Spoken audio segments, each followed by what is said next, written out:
revenir dans cette causerie du 1er mai 2014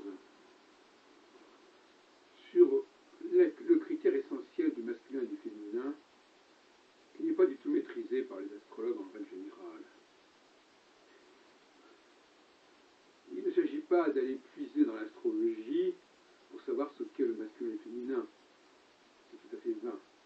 Il faut étudier la question du masculin et du féminin en dehors de l'astrologie.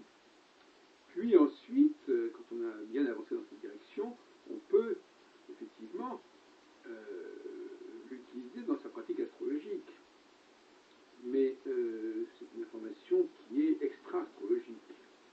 Même si, à certains niveaux, plus globalement, l'existence des femmes est nécessaire au fonctionnement même de l'astrologie.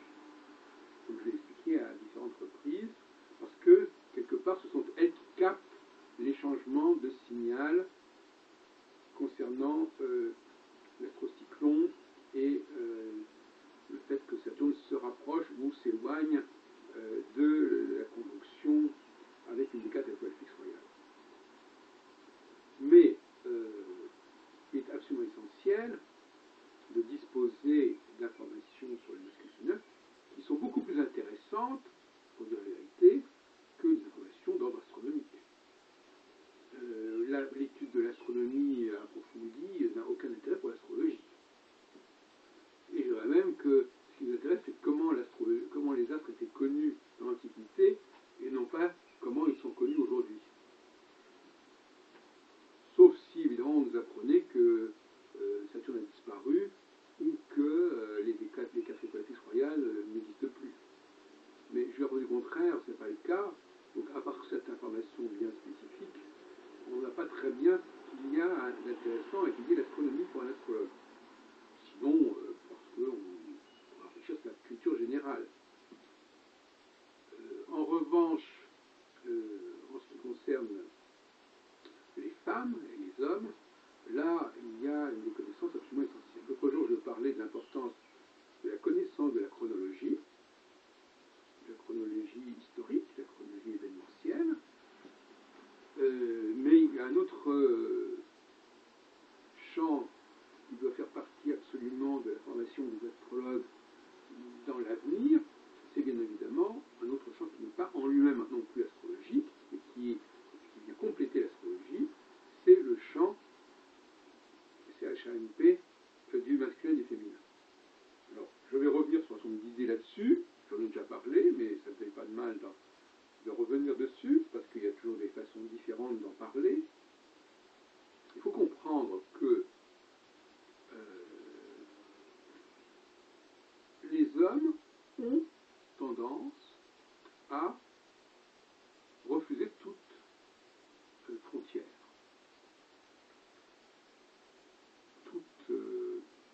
tout classement, toute définition, au sens où le mot définition veut dire quelque chose qui renvoie à ce qui est fini, tout déterminisme, au sens où le mot déterminisme renvoie à quelque chose qui est terminé, c'est étranger à la nature des hommes.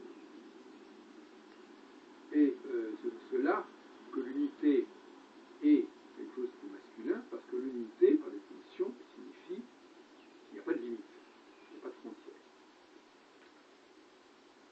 A contrario, les femmes ont instinctivement un sens aigu des limites. Elles cherchent, je dirais presque, des signes autour d'elles de leurs propres limites. Et très tôt. Elles disent, ça c'est pour moi, ça m'intéresse pas, ça je peux le faire, ça je peux pas le faire. C'est une façon de classer entre ce qu'on peut faire, ce qu'on ne peut pas faire, ce qu'on est et ce qu'on n'est pas, ce qu'on fera et ce qu'on ne fera pas. Et c'est quelque chose qui est comme cela, c'est une sorte de programmation de s'auto-limiter ou de se laisser limiter.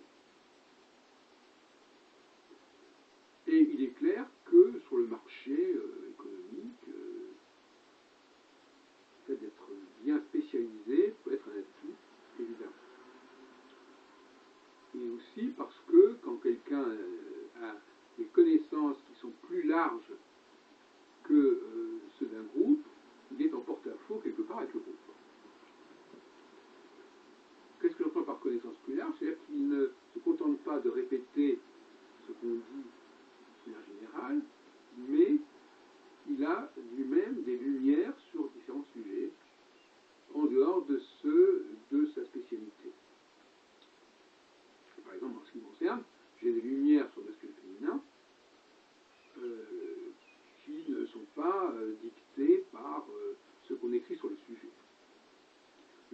général, il est préférable d'avoir des gens qui ne répètent pas purement et simplement ce qui est dit.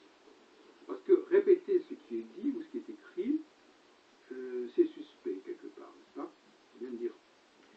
C'est suspect parce que c'est figé et que quand on est dans un domaine et qu'on approfondit ce domaine, eh bien, il n'est pas du tout figé. Et donc ça veut dire qu'on va avancer sur le sujet et qu'on va émettre des réflexions qui seront en avance, qui ne seront pas les mêmes que celles qui sont à un moment donné acceptées.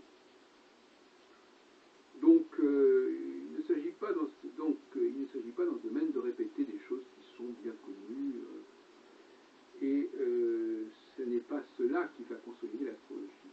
L'astrologie a besoin de recherches approfondies et d'avant-garde sur un certain nombre de sujets pour avancer.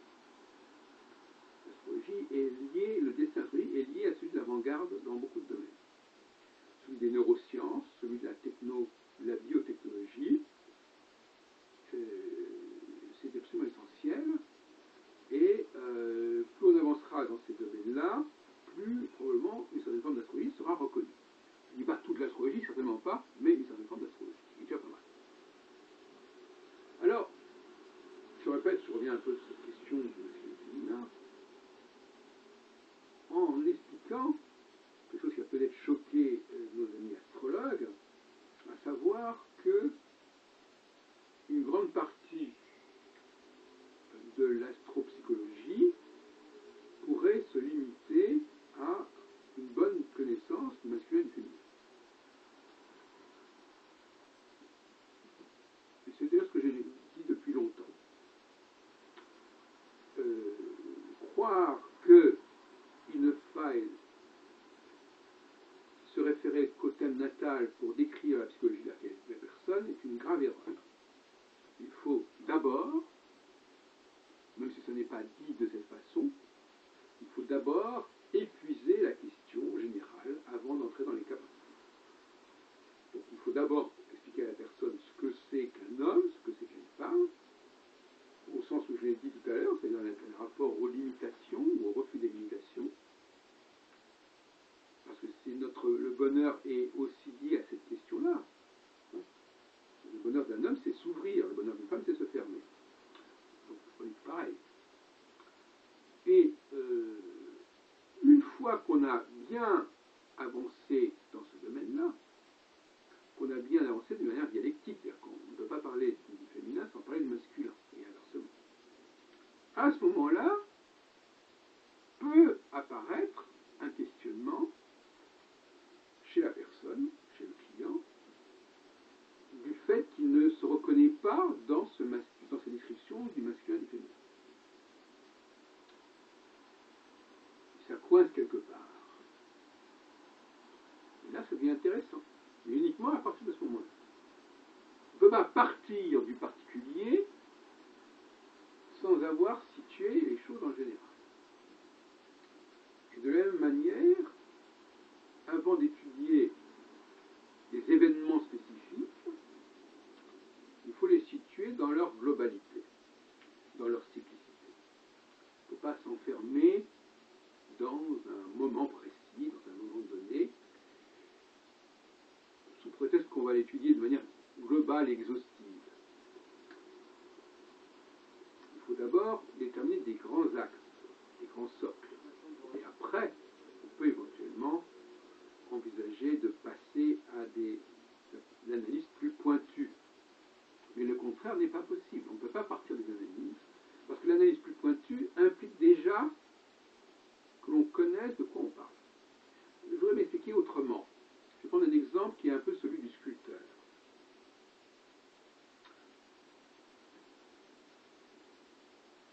On ne comprend on ne comprend une œuvre que si on resitue son contexte, que si on resitue d'où elle est partie. Donc il faut, c'est pour ça qu'on cherche le contexte historique, le contexte familial, pour pouvoir justement comprendre ce qu'a signifié cette œuvre, comprendre son apport. On ne peut pas comprendre, par exemple, l'apport de Newton si on ne connaît pas la science de l'époque de Newton.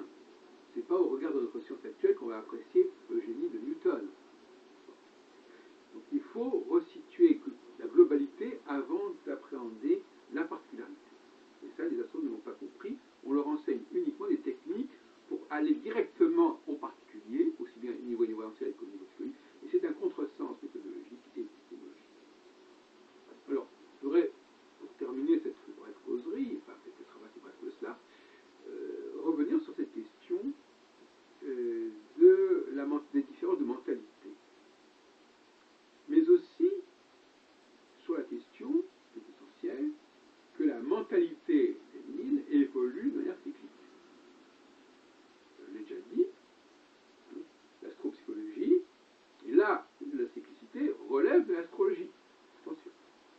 Donc, étudier masculin-féminin est indissociable de l'astrologie parce que le psychisme féminin est fonction de l'astrologie et notamment de l'astrocyclon et du cycle de Saturne. Là encore, il faut appréhender le global. Il y a une phase que j'appelle maintenant vénusienne, qui est une phase où les femmes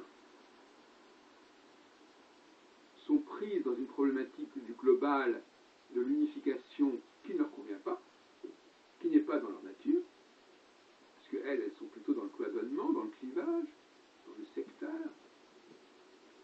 Et donc cette phase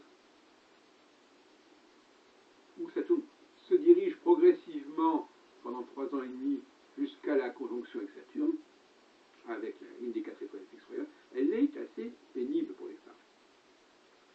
Parce qu'on va vers une centralisation, vers une globalisation, vers un dépassement des clivages, et ça donne le vertige. Ça donne le vertige, on bouge les lignes, on bouge les frontières, et surtout, on cherche des gens qui sont capables justement de percevoir le global, en tant que chef, en tant que responsable. Percevoir un très grand nombre de données. Et ça aussi, les femmes ne savent pas faire. Donc, elles attendent, patiemment ou impatiemment, le renversement de tendance qui va se produire au lendemain de la conjonction de Saturne avec les étoiles fixes royales et qui va engager à son tour une phase de 3 ans et demi. Alors cette période-là est qui est une période que j'appelle martienne. Pourquoi martienne? Parce que Mars est celui qui définit, celui qui arrête. Il arrête dans le temps, en tuant, il arrête aussi dans l'espace, en limitant, en interdisant, en fractionnant, en découpant. Donc, la femme est favorisée plus par la phase martienne que par la phase vénusienne. Ce qui n'a rien à voir avec le fait que la femme soit vénusienne ou pas, ou martienne. C'est un autre sujet. La phase martienne favorise les femmes parce que d'abord elle est la mort, elle représente la mort de l'homme, quelque part la mort du surhomme, la mort de cet homme qui voulait tout embrasser, et elles sont plus d'accord pour se soumettre à cette idée-là. Et à ce moment-là, elles vont se rassembler pour, en quelque sorte, dans une sorte de balance pendant à ce pouvoir masculin. Et elles vont, c'est une expression qui d'ailleurs convient assez bien ici, l'union fait la force. Mais au sens de, elles vont rassembler leurs énergies, mais tout en restant dans un processus extrêmement cloisonné où chacune fait ce qu'elle a à faire. Et là, on retrouve les travaux de Michel Gauquelin sur ces 5 planètes qui sont majeures au niveau statistique et qui sont une astrologie féminine. Pour moi, c'est une astrologie uniquement féminine. C'est-à-dire une astrologie qui compartimente. N'oublions pas que Gauquelin était assisté par sa femme, Françoise Schneeberg-Gauquelin. J'ai bien connu ce couple, j'ai publié leurs ouvrages d'ailleurs. Donc là, il y a un compartimental. Donc il y a une astrologie du féminin qui nous parle du fait que nous sommes plutôt jupitériens, plutôt saturniens, plutôt vénusiens, plutôt lunaires, plutôt martiens. Quelque part, ça donne quitus aux femmes qui cherchent à se spécialiser. Donc, l'astrologie gauquelinienne correspond très bien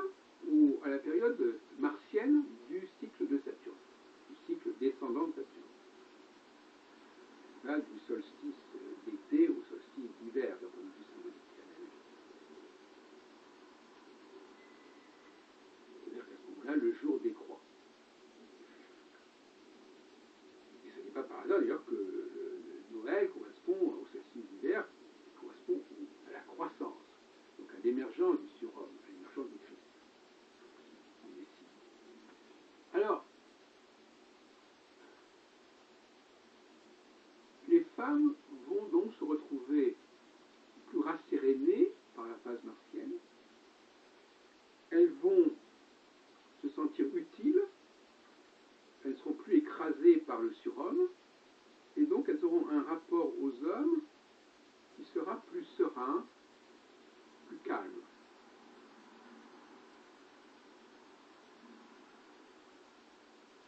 Elles n'auront pas le même complexe d'infériorité que pendant la phase vénusienne, si on veut.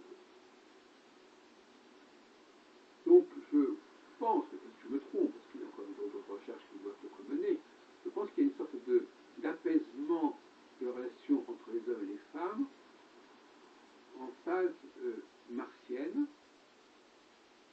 parce qu'il y a une espèce d'arrangement qui se conclut entre eux. Les femmes, d'abord, vont rechercher tout simplement, d'une façon un petit peu ambiguë, il faut dire la vérité, vont chercher à avoir des enfants. Donc elles vont... C'est une logique de mort, quelque part. Moi je dis toujours, si les hommes étaient immortels, on n'aurait pas besoin des femmes. Donc comme les hommes sont mortels, c'est la valeur martienne, justement, qui est là en avant, comme les hommes sont mortels, ils ont besoin de faire des enfants et ils ont besoin des femmes. Et comme ils sont mortels aussi, il faut que leurs œuvres puissent perdurer, donc il faut les transmettre, et les femmes sont les mieux placées pour transmettre. D'ailleurs, je lisais tout à l'heure un ouvrage, un excellent ouvrage, qui disait que dans certains cas, il y a des gens qui ont plus facilement des émules que des héritiers. C'est tout à fait intéressant. Parce que ce que cherchent les hommes en principe, ce sont les émules. Ils ne cherchent pas à transmettre à quelqu'un des travaux que celui-ci va reprendre à son compte ou va interpréter.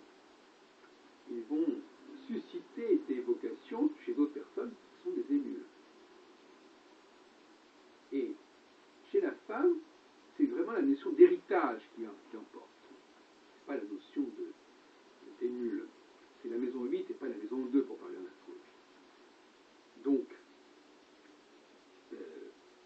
il va y avoir cette question de transmission.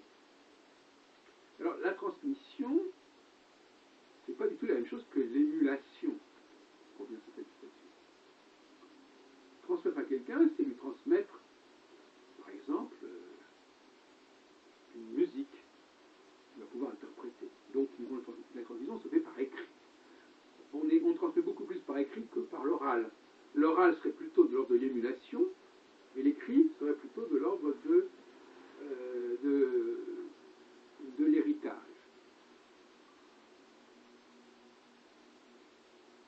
Dans une société masculine, l'émulation est fondamentale. Voilà. Je ne te transmets rien, je ne te donne pas un objet, mais je te montre ce que je fais et fais-en de même à ta façon. C'est ça l'émulation. Et fais peut-être même et essaye de faire mieux que moi.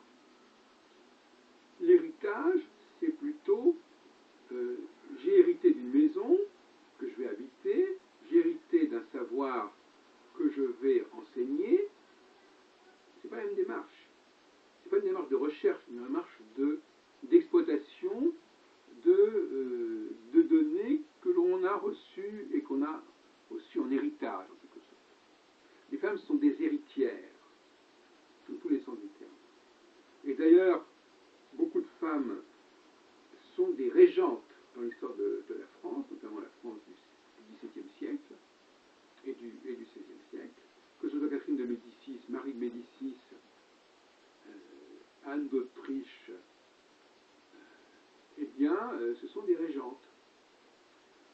Parce que leur mari est mort très tôt, et elles ont, leur mari ou leur fils d'ailleurs, dans le cas de Catherine de Médicis, puis dans le seul cas où c'est... Bon, après c'est un peu plus différent, il y aura un régent au XVIIIe siècle. Mais les femmes ont une sorte de statut de régent. C'est-à-dire elle gère ce qui est légué par les hommes. Dans le domaine musical, c'est clair qu'il y a très très peu de femmes compositeurs, mais il y a beaucoup de personnes qui sont capables de faire revivre des œuvres du passé. Et justement, cette notion de revivre est assez ambiguë. Hein. C'est-à-dire c'est quelque chose qui est mort, et donc je peux faire revivre. Si c'est pas mort, je ne peux pas le faire revivre. Donc quelque part, la femme a besoin que les choses soient mortes pour qu'elle puisse leur apporter de la vie. Elle fait revivre les choses, elle leur redonne vie. Mais il faut que les choses existent déjà. Alors que l'homme, lui, il peut créer quelque chose, je dirais presque à partir de rien. À partir de la nature, à partir du chaos. Mais il n'a pas besoin de quelque chose d'organisé, de codifié pour travailler. C'est ce qui fait toute la différence d'ailleurs. Les hommes peuvent, c'est paradoxal d'ailleurs, c'est un paradoxe intéressant. Les hommes ont beaucoup moins besoin de formation que les femmes. Le mot formation renvoie à la spécialisation. Un homme n'a pas besoin d'être formé, puisque justement, logiquement, il n'a pas à être cloisonné. Il a plutôt à découvrir le monde par ses propres moyens, et non pas forcément par le biais de livres. La lecture des livres est quelque chose de l'écrit, quelque chose de beaucoup plus important pour les femmes que pour les hommes. Les hommes beaucoup plus communiqués dans la palabre, un peu comme Socrate, dans la discussion, dans l'écoute. Et à ce propos d'ailleurs, la question de l'écoute, que j'ai d'ailleurs abordée plusieurs fois, est essentielle dans cette histoire. Les femmes n'écoutent pas. Les femmes reçoivent, c'est pas la même chose. Elles reçoivent des informations, mais elles n'écoutent pas. Et ces informations, il faut qu'elles soient extrêmement travaillées, codifiées, pour qu'elles puissent les assimiler, raffiner. Les hommes, eux, peuvent très bien travailler avec un matériau beaucoup plus brut, le matériau de la nature, le matériau, voilà. Et à partir de ce matériau brut, presque informe, ils vont élaborer des structures. Et ces structures vont servir aux femmes. Donc l'homme est une interface entre les femmes et le monde. Mais d'un autre côté, les femmes sont l'interface entre l'homme et les astres. Parce que les astres, ce n'est pas le monde, les astres. Les astres, c'est quelque chose de très structuré. C'est déjà structuré, les astres. Alors que le monde n'est pas structuré, il est astructuré. Un bloc de marbre n'est pas une sculpture. Un piano, les notes d'un piano ne sont pas une musique. Il faut créer de la musique à partir de ça. Donc, voilà ce que je voudrais dire pour terminer, n'est-ce pas, c'est cette idée. De cette solidarité entre les hommes et les femmes, sur cette base-là, la nature dans sa complexité, l'histoire dans sa complexité, doit être décryptée par les hommes, et une fois qu'ils l'ont décryptée, les femmes peuvent s'en servir, et à ce moment-là, elles n'ont plus besoin des hommes, quelque part, et inversement, le cosmos, ce n'est pas la nature au sens où on l'entend d'habitude. C'est une nature déjà totalement structurée, totalement codifiée. C'est ça qui plaît aux femmes.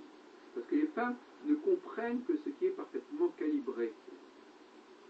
Et elles ne comprennent que des langages qui sont déjà presque mathématiques. Alors que l'homme, lui, justement, il peut se plonger dans le chaos, dans l'indifférencié, dans l'informel. C'est pas du tout la même démarche. De la même façon, d'ailleurs, que, pour revenir sur deux choses fondamentales dont j'ai parlé dans le passé, les femmes sont beaucoup plus dans l'extériorité et les hommes dans l'intériorité. J'entends par là que les femmes n'ont pas un bon rapport véritablement avec leur intériorité.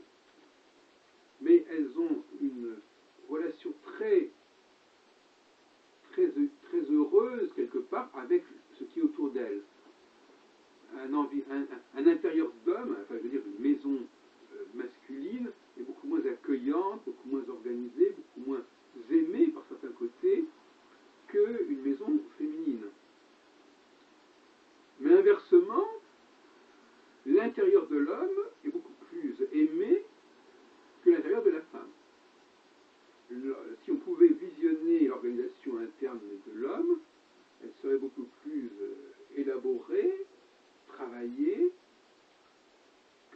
la femme qui est beaucoup plus chaotique.